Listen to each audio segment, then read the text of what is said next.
So I was thinking that this could be the start of a new type of series that we do. Like news? It's like news or like something something explained, like the NPM debacle explained. Should I do some like a different song, like a newsy type song? Dun, dun, dun, dun. If you want. We should talk in like old timey newsy voices. And this time, in current news, I wouldn't be able to give a straight face. Well, Adam, I must say I am quite shocked. Quite shocked indeed. This just in. Okay. Yeah, I was going to try to do it, but...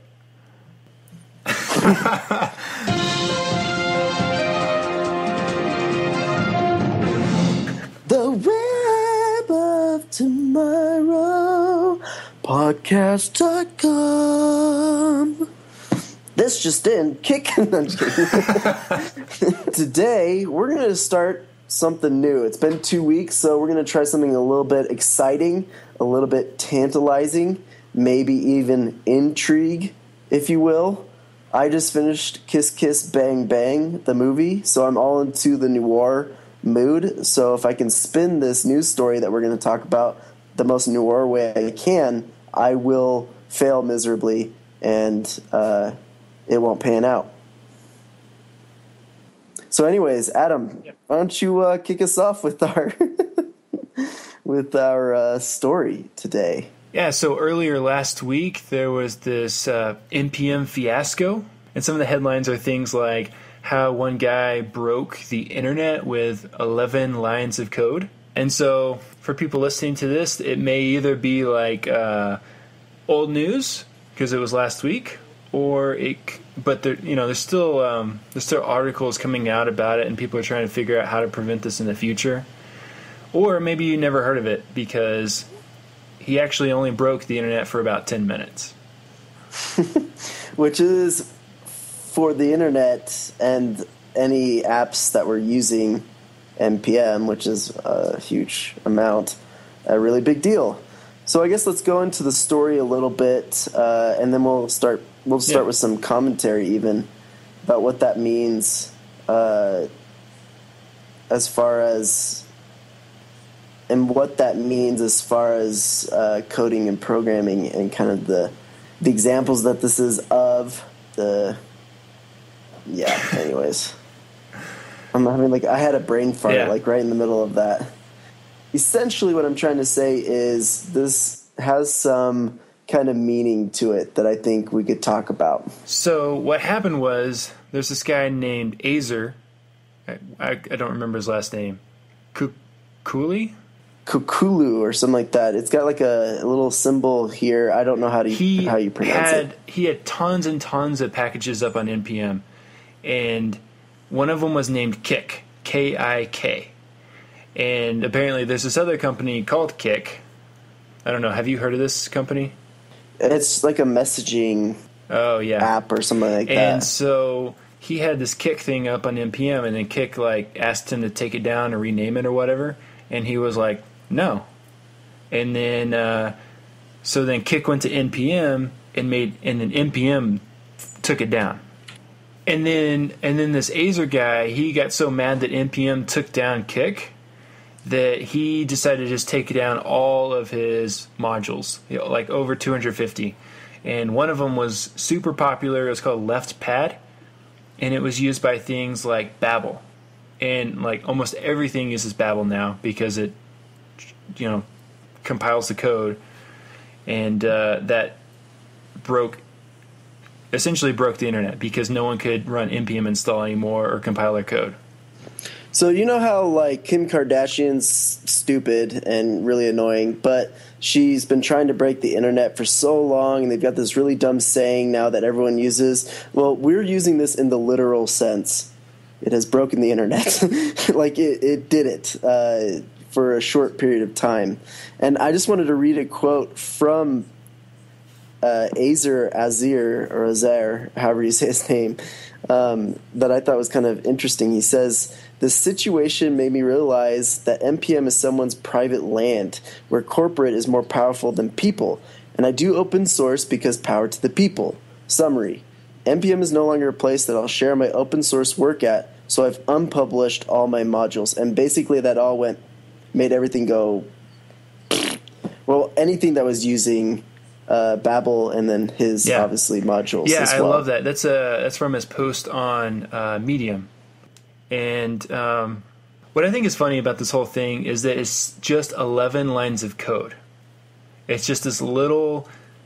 I've never heard of this left pad before, but apparently it's a simple function where you can pass in a string and then a number, and then it pads that number on the left side with like whatever character you want. I think the default is a space.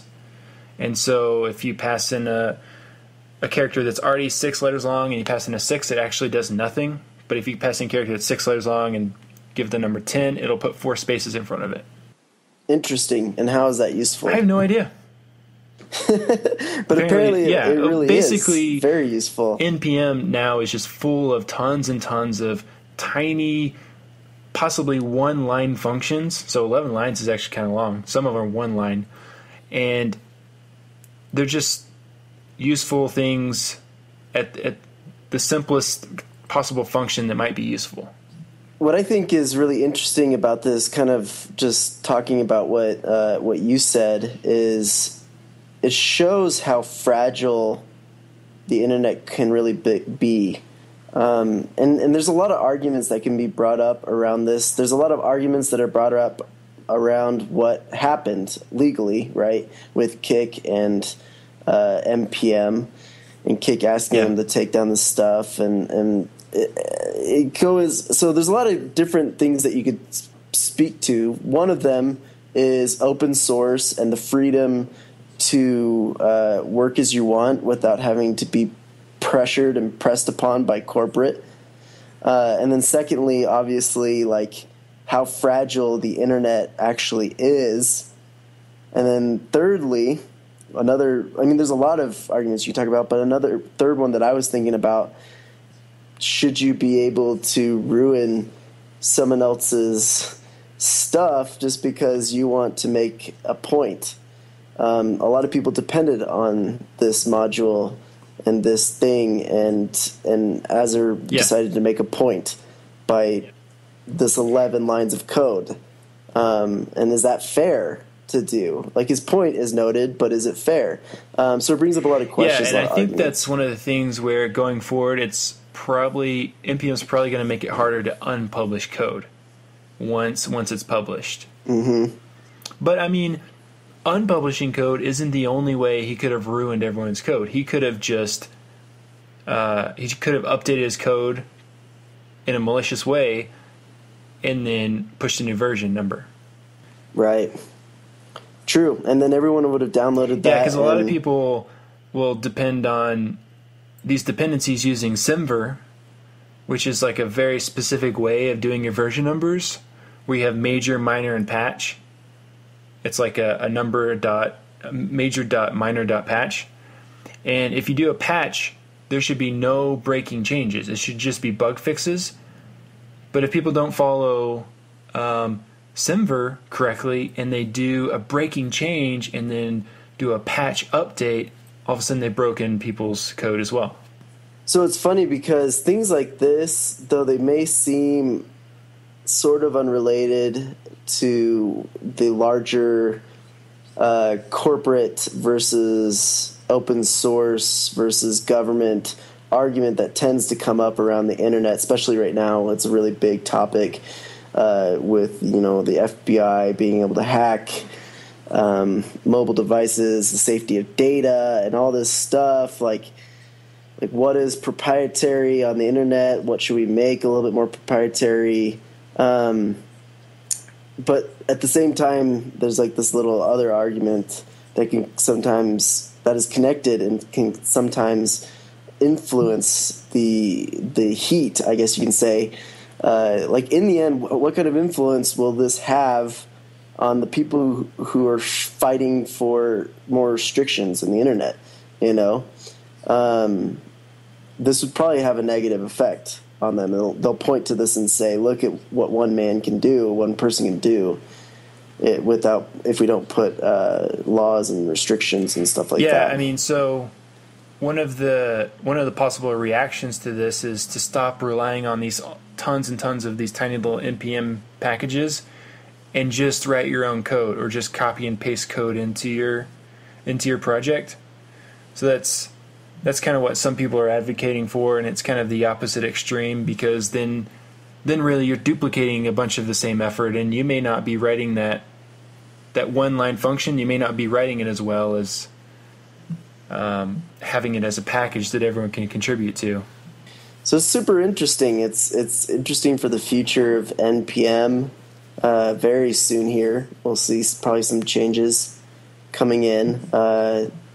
It's interesting for the future for competitors, other people that might be coming forward and saying, hey, we've never had this issue, you should use us. I think actually there's some articles about Brendan Nike and how he was taken off guard by this whole situation. And yeah, I think there's going to be some competitors to NPM to capitalize on the issue. Yeah. I think actually Mike Bostock came out with a package manager a while back. Yeah, Mike Bostock came out with a package manager called Crom, and it wasn't necessarily in response to this event, but I'm sure he had some sort of issues with the existing package managers that are out there. And apparently it's not in production. It's just a thought experiment. Interesting. So yeah, that's about it. I think, it's funny because I feel like typically, unless we're having that larger argument that I keep talking about, the internet and web development and programming seems pretty chill. And mostly we're raving about new versions of JavaScript or new versions of frameworks, like things that are not like super controversial. Yeah, exactly. I think it's so funny how all these companies have come to rely so much on open source. Yeah, well, and I think it's a lot of it is with this startups, trying to be cheap, and open source is free, so it's nice because you get the benefit of tons of developers working, and most of these developers are super expert developers. Yep. And without the cost of paying dollar signs. Could you imagine if you had to pay for frameworks? Yeah, I mean, I don't even know how that would work. Yeah, they could. Like they could do that. It would be easy. All they have to do is, hey, do you want access to this? And honestly, all it takes is 3 major frameworks that everyone depends on to say we're now charging. But then couldn't you just distribute it to all your friends? Unless they can put restrictions on it. I mean, I'm sure where there's a will, there's a way. Like, don't underestimate the passion of geniuses wanting to do innovative things, and don't underestimate the passion of rich people wanting to get richer. That's what I always say. That's what you always say? I always say it. I say it when I wake up. I said it just now. Yeah. I'm going to say it in probably 5 minutes after we're done. Nice. Just to myself. Yeah. So I don't forget. Never forget. All right, is that it? I think that's it. Yeah, let's just end this, dude. It's leaving a bad taste in my mouth because I'm like worried for the future, dude. We need to end on a happy note. Goats. Goats are the new cats. Just want to throw that out there. Goats. Yeah, goats are the new cats. They are the weirdest freaking animals in the world, and I don't think, like cats, I don't think they're aware of just how weird they are. They're totally fine with it. Yeah. So maybe we should put some goat links at the end. I can see really that. Funny goat links. Yeah, because cats are basically like cuddly cactuses. Yeah. And goats with their horns and their head butting. I could see them being like that. like goofy jerks. That's what they are. Like, they look goofy, and then the next thing you see in the video that you're watching is them hopping around, pushing off other animals. While simultaneously being super cute, right? I don't know about cute, but goofy is all out. Dude, I have to show you this video if I can find it. Okay, we'll put it in the show notes. All right. So, you want to end us, Adam? You want to kick us out here? Yeah. So as you guys know, we love hearing from you. You can tweet to us at Web of Tomorrow FM. We're online at weboftomorrowpodcast.com. You can leave us a review in iTunes.